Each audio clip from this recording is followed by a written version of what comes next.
C'est-à-dire que tu dois avoir honte de te déshabiller devant un homme qui n'est pas ton mari. Ça devrait te gêner. Tu devrais avoir honte. Tu ne peux pas être à l'aise comme ça. Un mec, il vient là, il n'a donné ni dot, rien, on n'a pas béni. Et puis il vient, il commence à te déboutonner, tu le regardes. Tu souris quoi? Peut-être c'est parce que finalement la femme est manipulable. Parce qu'il t'a dit qu'il va voir, mais si tu veux voir ailleurs, tu vois ailleurs. S'il va aller voir ailleurs parce que toi, tu refuses de faire des choses si sales et rabaissantes, ce n'est pas l'homme que tu dois épouser. Si tu es sûr que cet homme-là, cette fille-là, c'est la femme que Dieu t'a donnée, tu lui dis en face, si tu es la femme que Dieu m'a donnée, tu ne peux pas m'amener au péché. Dieu ne peut pas donner quelque chose qui t'amène au péché. Les célibataires. Célibataires, je veux faire un effort pour ne pas trop parler là-dessus. Je veux seulement dire aux célibataires, si tu n'as pas donné la dot, si on ne t'a pas béni par les hommes de Dieu, que ce soit dans un jardin, dans une église, l'essentiel c'est qu'on te bénisse. Si tu n'as pas fait ces deux choses, garde tes mains dans ta poche. Les célibataires, levez la main. Ok, baissez. Maintenant, dites amen. Ça vous concerne, pourquoi vous dites amen? Si tu n'as pas donné la dot, on ne t'a pas béni par les hommes de Dieu, hommes, femmes, célibataires, mettez la main dans vos poches. Celui qui n'a pas donné la dot ne peut pas avoir des relations sexuelles. Celui qu'on n'a pas béni par les hommes de Dieu ne peut pas avoir des relations sexuelles. Tu es dans le péché, tu vas rentrer sous le joug. Tu es en train déjà de rentrer sous le joug. Tu n'as pas le droit d'embrasser, tu n'as pas le droit de caresser une femme, tu n'as pas le droit de toucher la nuque d'une femme, tu n'as pas le droit de toucher quoi que ce soit. Je dis, tu es dans le... Donne-moi, dis-moi tu es dans le péché. Dis-moi tu es dans le péché. Oh mon Dieu, même si tu viens de pécher, il faut le dire. Que Dieu te délivre. Mais il y a des gens comme ça ici. Ils sont venus à l'église, mais avant de venir à l'église, tu as d'abord tripoté la poitrine de la fille là. Et tu viens, tu lèves la main. Tu lèves la main chez qui? Chez quel Dieu tu lèves les mains? Il faut savoir, Jésus n'aime pas les sales salades, les sales mélanges. Tu es célibataire, tu n'as pas le droit, mademoiselle, de commencer à envoyer tes nudes à minuit. En plus, toi, tu es tellement sorcière que tu envoies tes nudes à minuit. Qui t'a ensorcelé?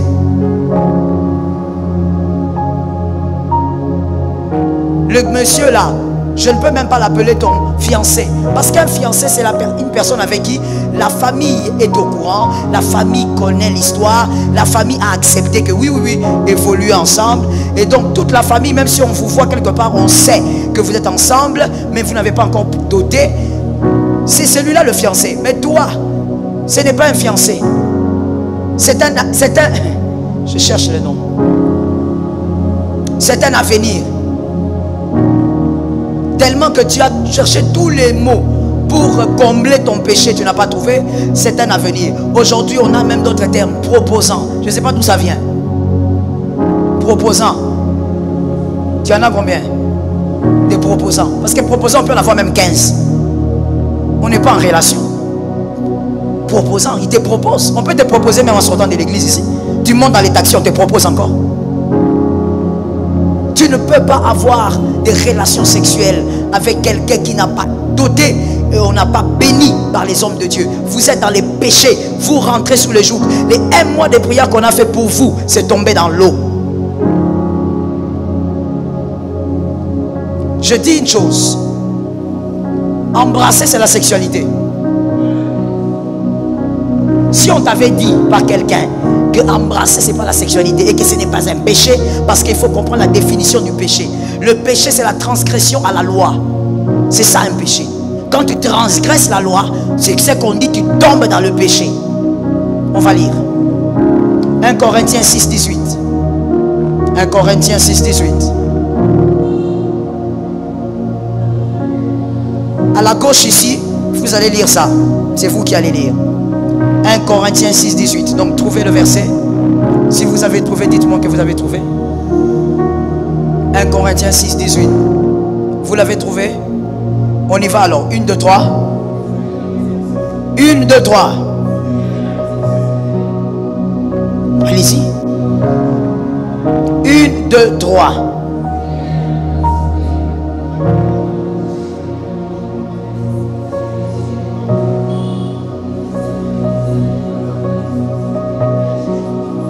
Fouillez l'impudicité. Tout péché qu'un homme peut commettre est à l'extérieur. Mais l'impudicité est... Vous péchez contre votre propre corps. Fouillez l'impudicité donc. C'est déjà une loi. Celui qui transgresse donc pêche. Alors, puisqu'avec les célibataires, ils aiment bien cette phrase-là. C'est pourquoi je commence avec vous. Je disais, il y a les célibataires qui aiment dire, montrez-nous que dans la Bible, embrasser est un péché.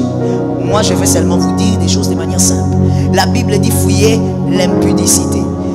Fouiller. Embrasser, c'est l'impudicité parce que c'est sexuel.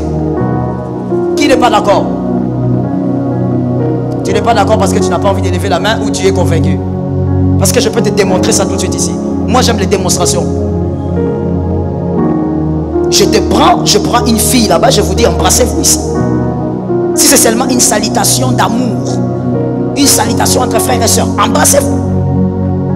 Ça fait partie de la sexualité. C'est ce qu'on appelle en français les préliminaires. Ça fait partie de la sexualité. Tout celui qui embrasse quelqu'un entre dans l'excitation. Vrai ou faux? Parle comme quelqu'un qui comprend. Et ne fais pas semblant, je sais que tu connais. Toi, tu as même dépassé les niveaux, tu es au-delà. Il ne faut pas me faire semblant ici.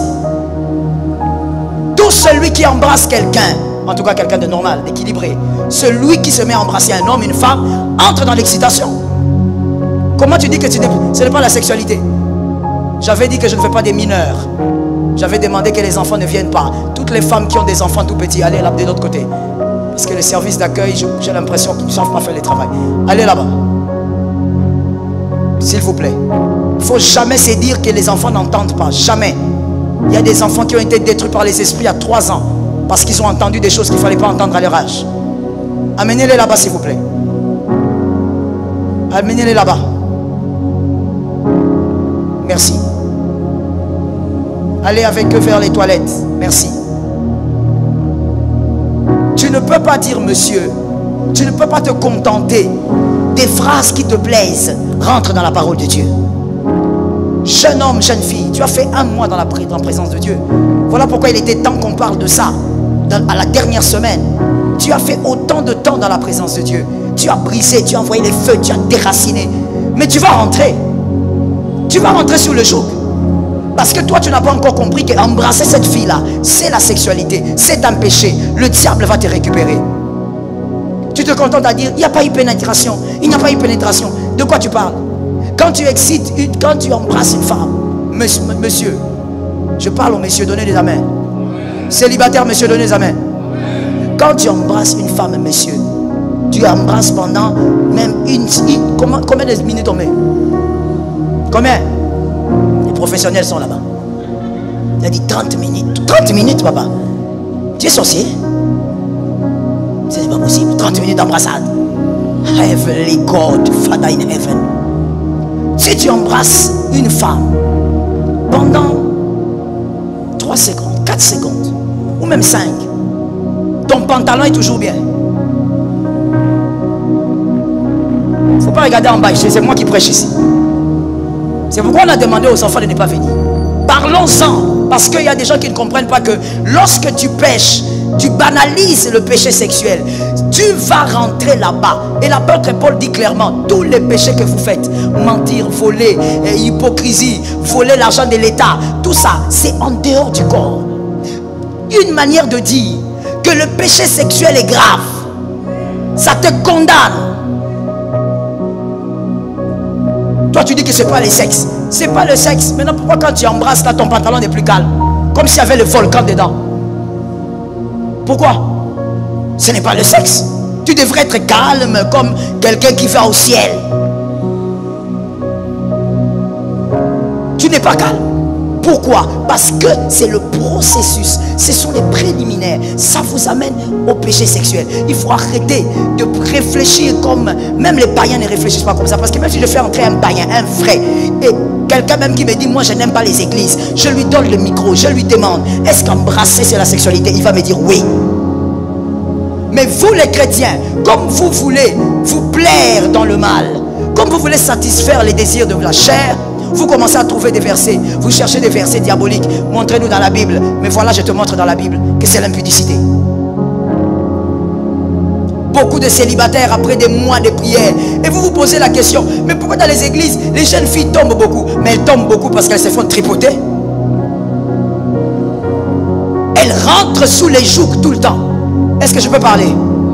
On est venu ici pour que je parle ou pas? Alors je repose la question, est-ce que je peux parler? Là je suis en train de parler aux célibataires. Mais mademoiselle, je veux dire ici, ça te choque, c'est très bien. Parce que des fois le choc grille un peu le changement. Il y a célibataire et célibataire.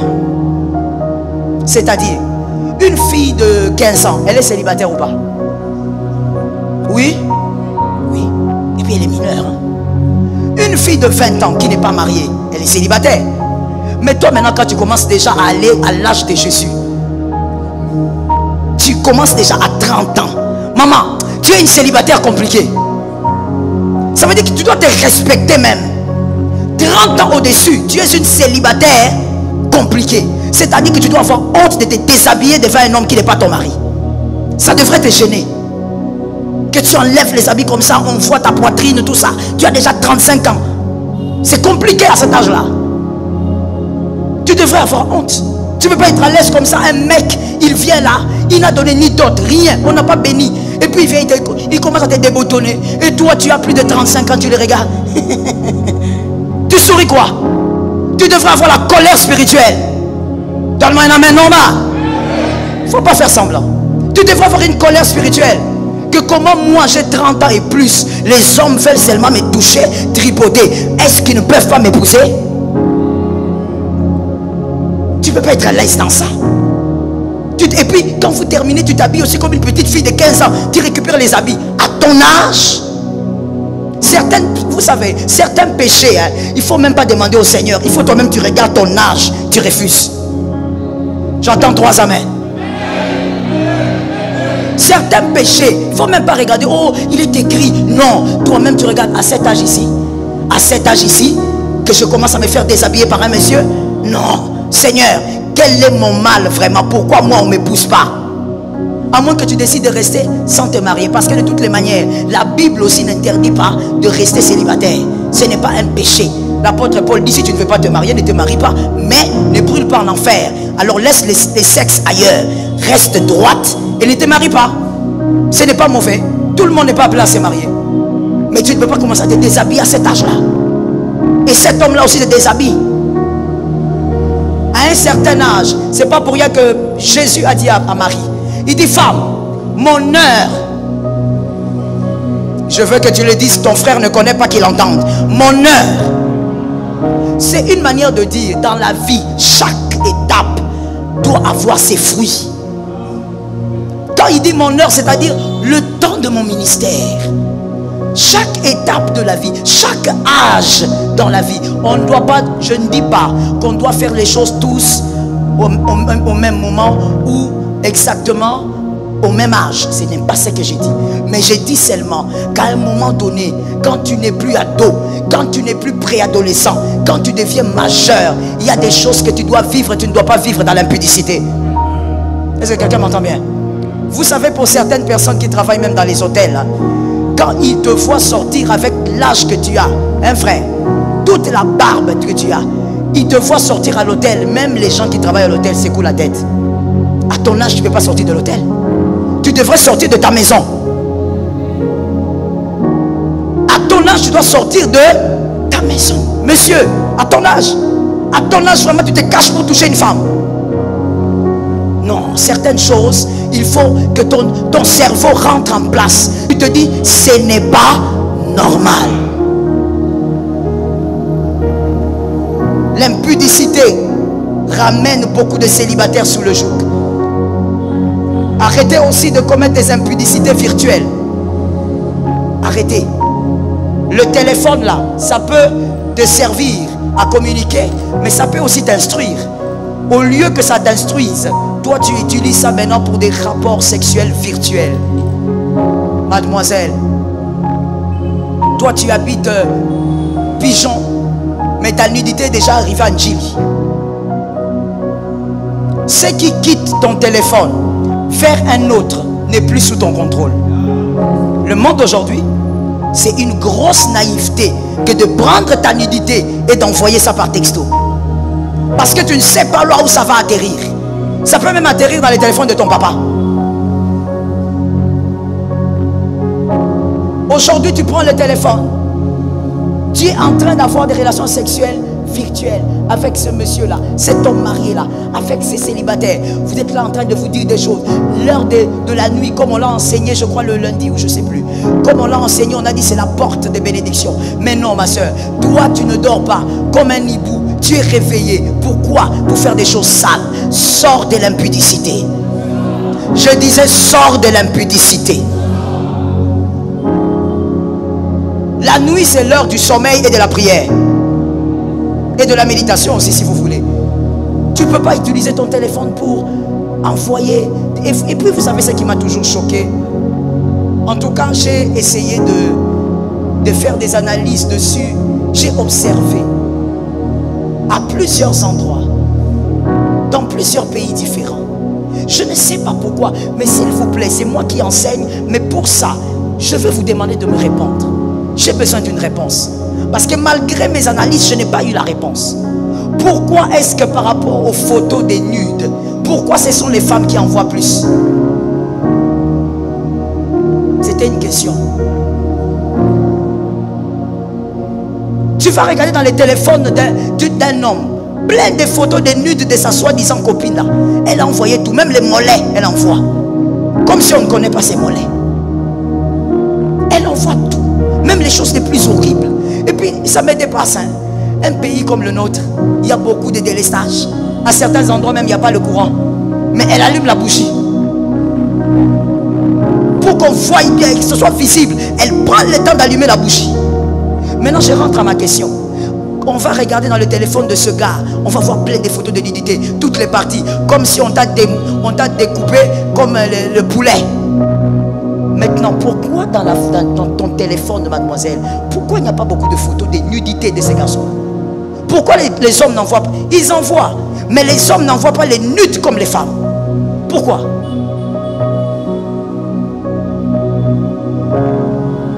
C'est une question, hein? Tu refuses de me répondre ou tu n'as pas la réponse? Alors moi, je crois que peut-être, je ne suis pas sûr, voilà pourquoi je t'ai posé la question. Peut-être c'est parce que finalement la femme est manipulable. On te manipule au point où on te dit, envoie-moi la photo. Si tu ne m'envoies pas, je vais mourir. Parce qu'avant de te connaître, il mourait. Oui, oui. Avant de te connaître, il était dans le coma. Quand il t'a connu, il est revenu. Avant de te connaître, il avait une vie. Ce n'est pas avec toi sans toi qu'il va mourir. Mensonge. Jusqu'aujourd'hui, toi, on témoigne avec des choses comme ça. Le phrase a raconté aux filles de 6 ans, 7 ans. Toi, jusqu'aujourd'hui, on te trompe avec des choses comme ça. Non, mais il faut que tu m'envoies ça. Parce que tu ne m'envoies pas. Voilà encore une autre sottise qu'on raconte chez certaines filles. Célibataires. Si tu ne m'envoies pas ça, qu'est-ce que je vais faire? Je vais aller chercher ailleurs. Et toi, tu trembles. Non, s'il te plaît. Tu commences à envoyer des parties là bizarres. Parce qu'il t'a dit qu'il va voir. Mais si tu veux voir ailleurs, tu vois ailleurs. Donne un amen. Donne un amen. Si tu veux aller voir ailleurs, va ailleurs. S'il va aller voir ailleurs parce que toi, tu refuses de faire des choses si sales et rabaissantes, ce n'est pas l'homme que tu dois épouser. Des fois, les femmes célibataires, vous épousez, vous laissez n'importe qui vous manipuler parce que tu ne connais même pas ta valeur. Si tu connaissais ta valeur, tu n'aurais pas permis que certains hommes te déboutonnent. J'attends les amens. J'attends les amens. Ça chauffe, hein? C'est bien. Une prédication doit chauffer. On n'est pas là pour caresser au sens du poil. Tu rentres sous les jougs après un mois de prière. Pourquoi? Parce qu'en sortant d'ici, monsieur, tu prends ton téléphone et tu commences à chatter, en train de demander des choses étranges.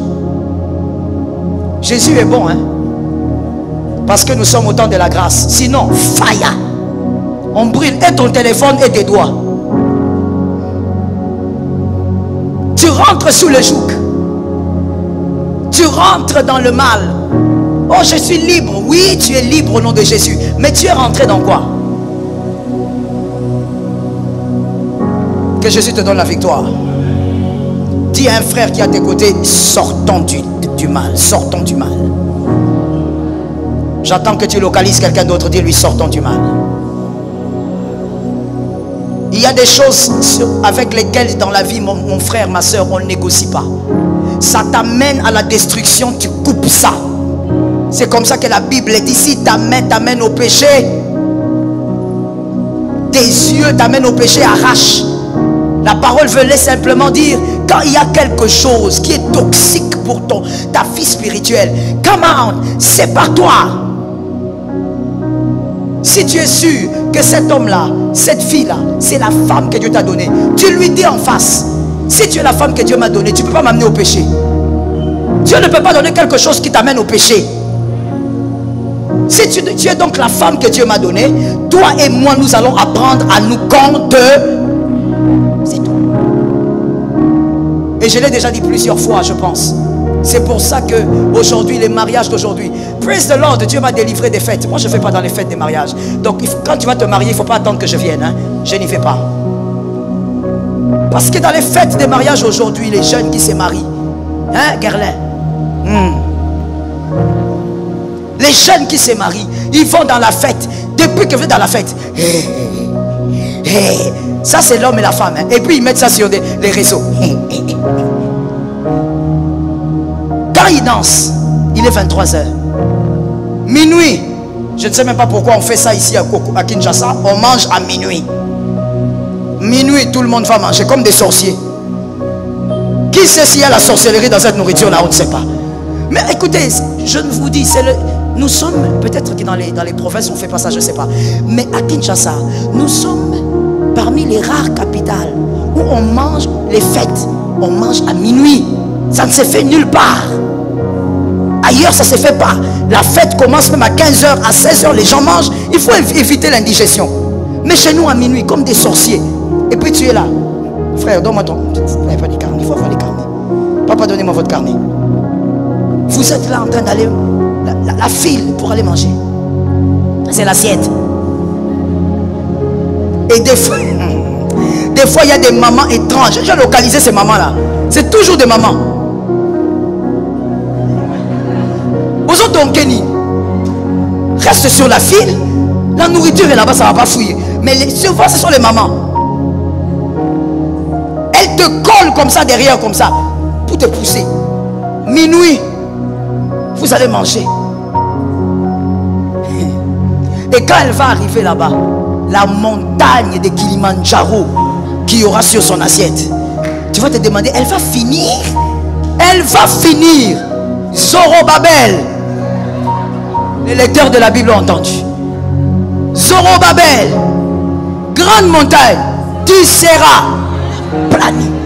Tu te donnes une maman, je te dis. Déjà dans la cinquantaine, il faut qu'elle gère quand même son alimentation.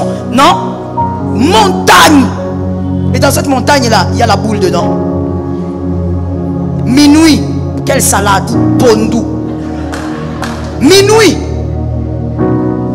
les fêtes de Kinshasa. Et tout le monde est à l'aise, hein, enfin, tout le monde est à l'aise. Mais maintenant, je t'ai parlé de ça pour te parler de qui? Mais du couple. À minuit, ils sont les premiers d'aller manger. Ils sont là, ils mangent. Et même quand tu les vois manger, tu as l'impression qu'ils habitent la même maison. Ah oui, ce sont des signes qui ne trompent pas. Je te dis, quand tu regardes, tu es un bon observateur, tu dis, des gens qui ne sont pas habitués de manger ensemble, de faire des choses ensemble, ne mangent pas comme ça. Il faut voir, complice. Après la nourriture, la danse encore recommence. Ils commencent à danser. Jusqu'à 2h du matin. Monsieur, tu n'es pas pressé, pourquoi?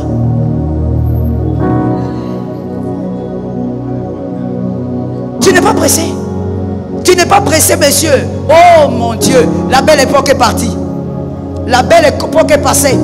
Où les hommes comme ça, le marié dans sa fête de mariage, il ne veut pas rester jusqu'à minuit. Des fois même il dérange son père, il dérange les parrains. Papa, nous on va partir. Il veut partir parce qu'il n'a pas encore touché. Il faut qu'il touche. Aujourd'hui, même le tatouage le plus enfoui de la femme, l'homme il connaît. Des fois même la femme dit, chérie je suis fatiguée, allons dormir. Oh pourquoi? Dansons. L'homme n'est pas pressé. Il t'a déjà consommé en ordre et en désordre. Toi-même, consommation, c'est petit, c'est pas le mot qu'il faut. Il faut utiliser un autre mot pour expliquer combien il t'a consommé. Ça veut dire une orange. Il a essoré, il a essoré, il a essoré. Il n'y a plus rien. Dieu a créé ces moments-là, le jour du mariage, la nuit là, comme un moment de découverte. Même les mondes, le commun de mortels dit nuit de... C'est le moment de découverte. Toi, on va découvrir quoi? Je me rappelle d'un couple. Ce sont nos enfants spirituels. On fait comment? Quand ce sont les enfants spirituels, ce sont les enfants. Ils se sont mariés. Et comme je vous dis, nous, on ne va pas dans les fêtes. C'est pas possible. Avec notre agenda, c'est impossible. Et le matin, mon mari qui dit, bon, appelle un peu, comment ils vont? Moi, je dis à mon mari, laisse tomber. Il ne faut pas qu'on soit pressé. Ils vont bien. Dis non, mes chéris, écoute, il faut les appeler. Il faut demander à l'homme si ça a été. J'ai dit ça quoi? Là-bas, ça n'a pas été. C'est au-delà d'être quelque chose. Non, appelons quand même. Je dis ok, appelle. Mon mari appelle. Il appelle la femme. Comment ça va? Mon mari dit, comment ça va ma fille? Tu vas bien? Mon mari fait la voix douce parce qu'il s'est dit, elle a peut-être reçu des chocs. La fille, je viens bien daddy. Ok, ça s'est bien passé. Bon papa, on était trop fatigués. La nuit de noces, vous étiez quoi? Menteur, consommeur, mangeur de viande.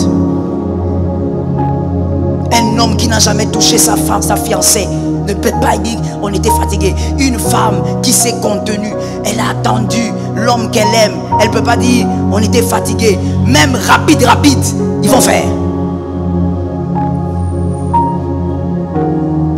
Mais regardez comment est-ce que le monde actuel vous a modélé. Vous normalisez le sexe. Et il y a même des gens aujourd'hui qui disent écoutez, c'est entre adultes qu'on s'entend. On est adultes. C'est juste un petit moment de plaisir. Je te fais du bien, tu me fais du bien. On n'est pas obligé de se marier. Oui. Aujourd'hui, les gens commencent à réfléchir comme ça. Tu détruis ta vie. Tu détruis ta spiritualité. La chose la plus importante pour l'être humain, qu'il soit païen ou chrétien, c'est sa spiritualité.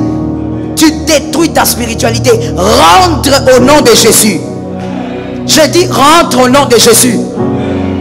Dis à un frère, dans la vie, il faut se connaître. Oui. Si toi tu sais, monsieur, que tu es un homme très chaud, que toi en tout cas, il faut qu'on te tienne avec des fils, alors évite de te balader avec la fiancée dans des coins noirs. Évite. Tu sais que si tu fais là-bas, je vais tomber. En tout cas, moi, je ne peux pas. Évite. Fouillez l'impudicité. C'est-à-dire évitez ce qui peut vous amener à l'impudicité. Mademoiselle, si toi tu sais que tu es trop faible, ça veut dire que toi, c'est le mot faible qui te caractérise. Alors fais attention avec qui tu restes trop tard. Veille sur ce que tu fais. Veille sur ton comportement. Sois discipliné avec toi-même. L'Éternel fera les restes. Ça tombe sur quelqu'un qui a entendu. Je vais avec les mariés. Mes chers frères et sœurs en Christ, Proverbe 6, 32 à 33 nous met en garde en disant: mais celui qui commet un adultère est dépourvu de sens, celui qui veut se perdre fait une chose qui le tue. Il aura des plaies et de l'ignominie, et son opprobre ne s'effacera point. L'impudicité n'est pas seulement une transgression des normes morales, mais elle engendre également des blessures profondes, tant spirituelles que psychologiques. L'apôtre Paul, dans 1 Corinthiens 6, 18, nous adjure en disant: fuyez l'impudicité. Quelque autre péché qu'un homme commette, ce péché est hors du corps, mais celui qui se livre à l'impudicité pêche contre son propre corps. La sexualité, conçue comme un don sacré de Dieu dans le contexte du mariage, est souvent déformée par l'impudicité. Hébreux 13:4 nous rappelle que le mariage soit honoré de tous, et le lit conjugal exempt de souillure, car Dieu jugera les impudiques et les adultères. La prévention contre l'impudicité commence par la garde de nos pensées. Matthieu 5:28 nous enseigne que « Celui qui regarde une femme pour la convoiter a déjà commis un adultère avec elle dans son cœur ».